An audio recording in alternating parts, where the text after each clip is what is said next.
Welcome into Duval Daily, presented by GenJag.com. I'm Jordan DeLugo. Thank you so much for tuning in here on Tuesday, May 2nd. We are grading the picks this week, the Jaguars 2023 NFL Draft Class in the books. We're grading all the picks. And so we've already went ahead and looked at Anton Harrison yesterday. Today we are looking at second round pick, Brenton Strange, 61st overall pick. He's 6'4", 253 pounds, 22 years old.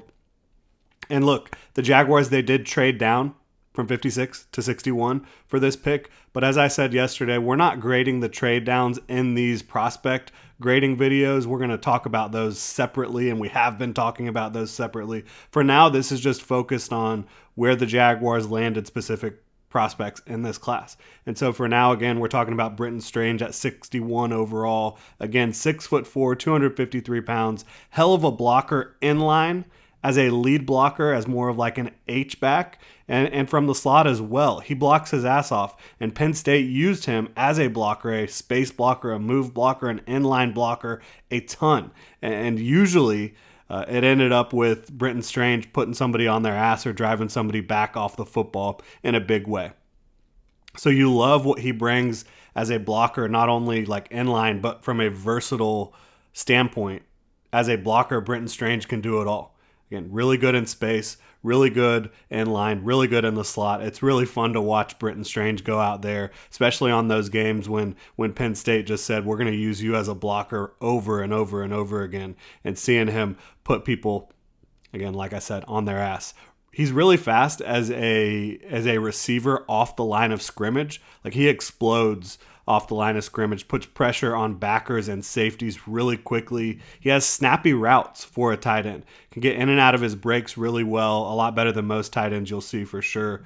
When it comes to yards after catch, he fights for yards after catch after he gets the football, and you see that a lot. You see that pop up on his tape. He can break one tackle in space and be off to the races. Now, is he probably going to end up getting caught from behind at some point? Yes, but he has plenty of big plays on his tape thanks to him breaking a tackle or two and then just off to the races. He has strong hands to catch the ball away from his body and through contact. Love to see it.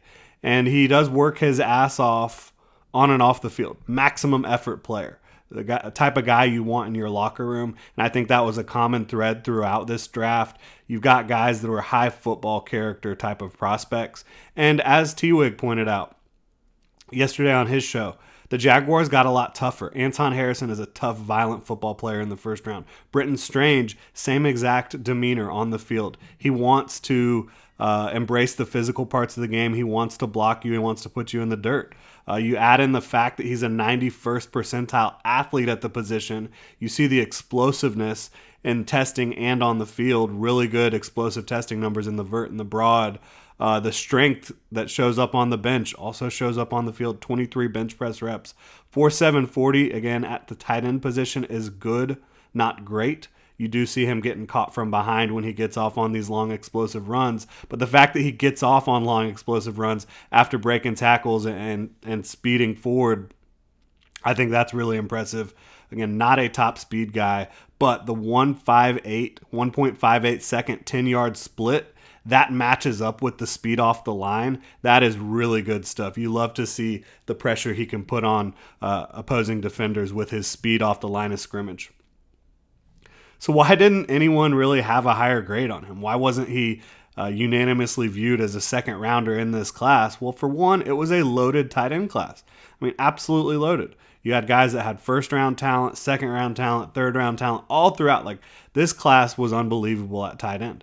And secondly, he was not a high volume receiver at Penn State. They just did not target him a ton in the passing game, and there were plenty more options for him to be targeted in the passing game. Opportunities, I should say, for him to be targeted in the passing game. Sean Clifford, not the most reliable quarterback when it comes to decision making and accuracy. I'll just say that. So I don't think that helped him out very much either. I personally had a third round grade on Brenton Strange, but in my notes, potential to be a much more productive pro than he was in college. I mean, that's the first thing you see with Brenton Strange, because again, the quarterback situation wasn't the best. They didn't always use him as a receiving threat. They used him a lot more as a blocker, both in line, H-back, in the slot, all that stuff. But for me, part of the grade also has to be fit, and I think he's a tremendous fit for the Jaguars, for Doug Peterson, who I think can use him in so many different creative ways. I mean, you can see him used on like misdirection screens. You can see him, blocking from anywhere. You can see him slipping out of the backfield, acting like he's going to block and then cutting upfield on a wheel route. There's so many different ways to use a Brenton Strange in a Doug Peterson offense, and I think he's going to help open up the offense a little bit. He has the ability, in my opinion, to be a full-time, versatile starter at the next level with his skill set. But for now, what can he provide this Jaguars offense in 2023 that already features Evan Ingram, who's a Pro Bowl caliber receiving tight end in the NFL? Showed that in 2022 in his first year with the Jaguars. But for me, I think you're going to get athleticism and versatility out of Brenton Strange. You're going to get blocking out of Brenton Strange. Doug Peterson, he's looking to use more two tight end sets and not just tight ends. Obviously, you can align Strange and Ingram both in multiple different spots, use them on the field together. And I think that's going to help the offense evolve in 2023. Using Strange out in space in front of Travis Etienne and Tank Bigsby, that's going to be really fun. Using him in space, on wide receiver screens, getting him out on a cornerback or a safety, blocking them downfield. I think you're going to love to see that. It's going to be fun. I think it's going to be a really fun fit for the Jaguars. And look, you don't know Evan Ingram's future.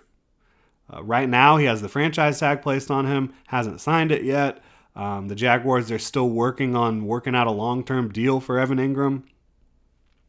But regardless of what Evan Ingram's future is in Jacksonville, you now have your future at the position, at the tight end position, and it's Brenton Strange. Even if Evan Ingram isn't around very long, I think Brenton Strange can definitely do a lot of the things you want out of the tight end position. Does he have the same elite speed that Evan Ingram has? No. But a much more well-rounded skill set, in my opinion, coming out of college for Brenton Strange. The one thing I'll say here, I did have Tucker Kraft rated ahead of Brenton Strange. I did have Darnell Washington rated ahead of Brenton Strange. They both came off the board later. For me, it's not egregious because they were in a similar tier. And Strange, he might actually be the most refined and well-rounded out of all of those guys. Because, again, you can use him in so many different ways as a blocker, as a receiver, as a decoy, and he can do all that stuff at a high level for you. So, bottom line, when you talk about this pick, I think it was a good pick. I give it a B. Strange is a very good player. He's a very good fit. He's a good athlete overall. He's a high-character, football character type of prospect. But again, was not the highest graded tight end on my board and definitely not close to the highest rated overall player on my board. But I definitely think there's more potential to look back at this pick in a couple years and say it was more of a B plus or even an A, to be quite frank. Brenton Strange has a lot of football in front of him. I think he has his best football in front of him. I think Doug Peterson, who is a tight end whisperer, is going to end up getting the most out of him because, quite frankly, that's just what he does at the position.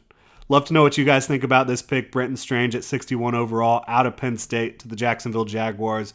Fills out that tight end room behind Evan Ingram. Hit me up on Twitter at Jordan DeLugo. Let me know what you think. Drop a comment in the comment section below on YouTube. Also like, subscribe, and hit that notification bell on YouTube. If you're on your podcast platform of choice, please subscribe and review. Really helps us out. Hope you all have a great rest of your Tuesday, Duval.